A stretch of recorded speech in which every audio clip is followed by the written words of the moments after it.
أعوذ بالله من الشيطان الرجيم. بسم الله الرحمن الرحيم.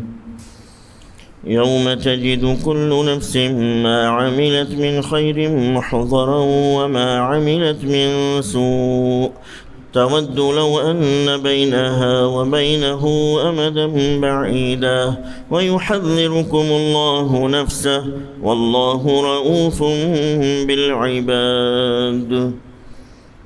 سورہ آل عمران کی آیت نمبر 30. ترجمہ اس کا یہ ہے کہ اس دن ہر شخص اپنے اچھے اور برے کاموں کو اپنے سامنے موجود پائے گا اور وہ چاہے گا کہ کاش اس کے اور اس کے اعمال بد کے درمیان طویل زمانہ حائل ہوتا.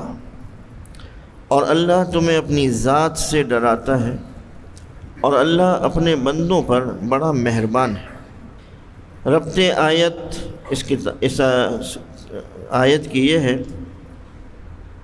گزشتہ آیات میں بتایا گیا تھا کہ عزت و ذلت سب اللہ تعالیٰ کے اختیار میں ہے.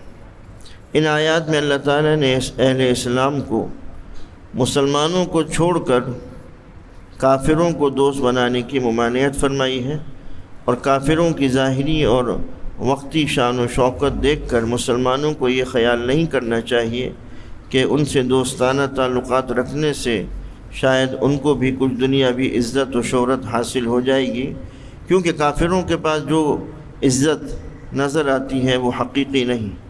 حقیقی عزت تو اللہ تعالیٰ ہی کے پاس ہے.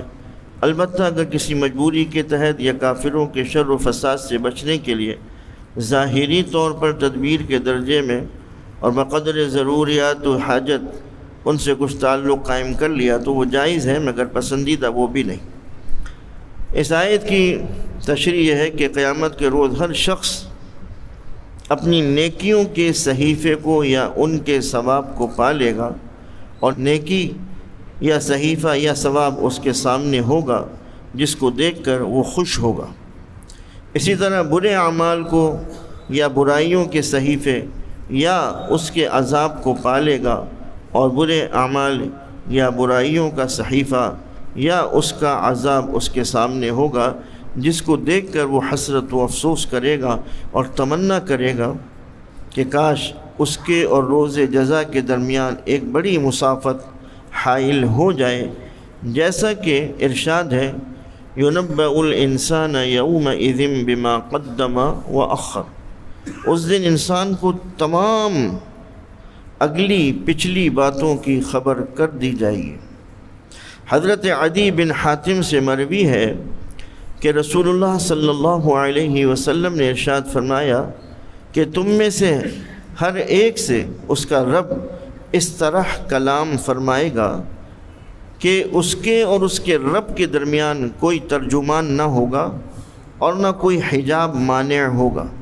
وہ شخص اپنے دائیں طرف دیکھے گا تو اس کو وہی اعمال نظر آئیں گے جو اس نے پہلے کیے ہوں گے، اور بائیں طرف دیکھے گا تب بھی سابقہ اعمال دکھائی دیں گے، اور سامنے دیکھے گا تو منہ کے سامنے آگ ہی آگ دکھائی دے گی.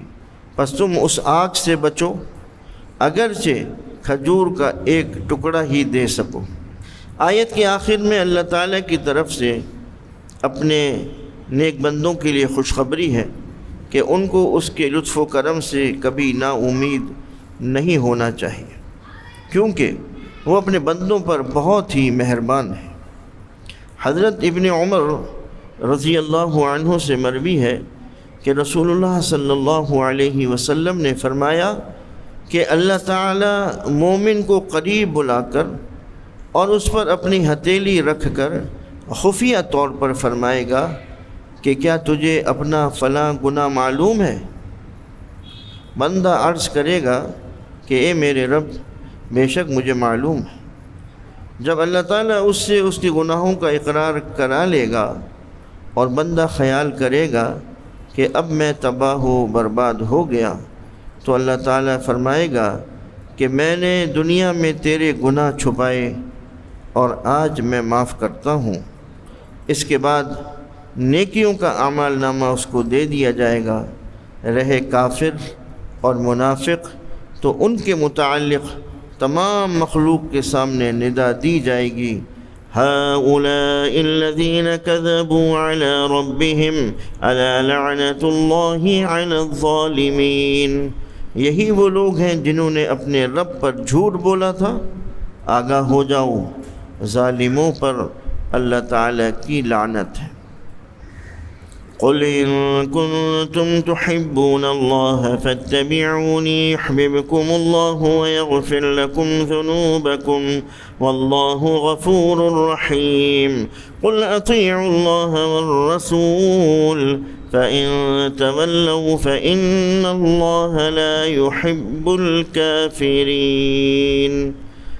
آپ کہہ دیجئے کہ اگر تم اللہ سے محبت رکھتے ہو تو میری پیروی کرو، اللہ تم سے محبت کرنے لگے گا اور تمہارے گناہ معاف فرما دے گا، اور اللہ بڑا بخشنے والا بڑا مہربان ہے۔ آپ کہہ دیجئے کہ اللہ اور رسول کی اطاعت کرو، اگر وہ منہ موڑیں تو اللہ کافروں سے محبت نہیں کرتا۔ ربط آیات، اللہ تعالیٰ کے دشمنوں سے موالات اور محبت کی ممانعت کا بیان تھا۔ ان آیات میں اللہ تعالیٰ کے حبیب حضرت خاتم الانبیاء محمد مصطفیٰ صلی اللہ علیہ وسلم کی محبت و اتباع کا حکم ہے۔ شان نزول اس آیت کا یہ ہے کہ ابن جریر اور ابن منذر نے حسن بصری کی مرسل روایت نقل کی کہ رسول اللہ صلی اللہ علیہ وسلم کے زمانے میں کچھ لوگوں نے کہا کہ اے محمد صلی اللہ علیہ وسلم، خدا کی قسم ہم اللہ تعالیٰ سے محبت رکھتے ہیں۔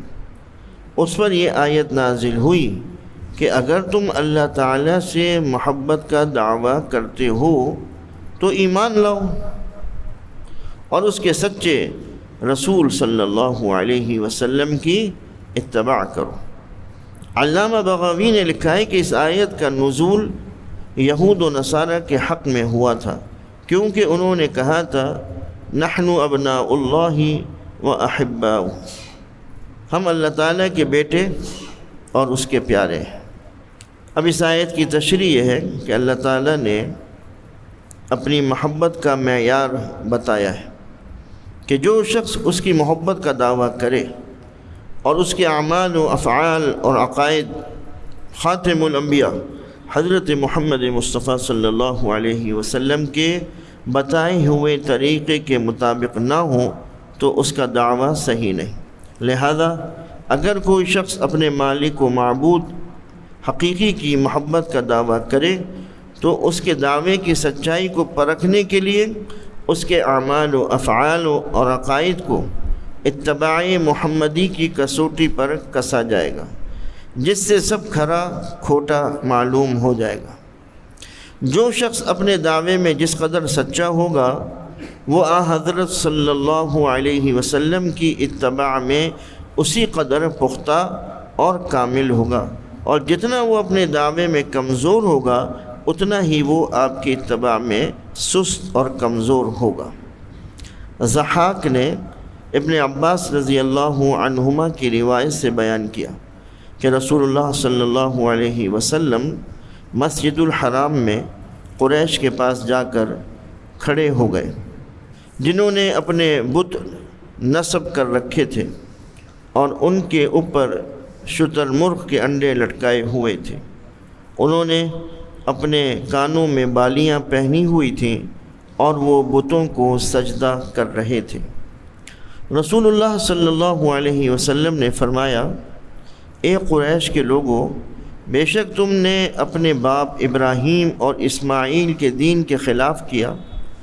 قریش نے جواب دیا کہ ہم اللہ کا قرب حاصل کرنے کے لیے ان کی عبادت کرتے ہیں۔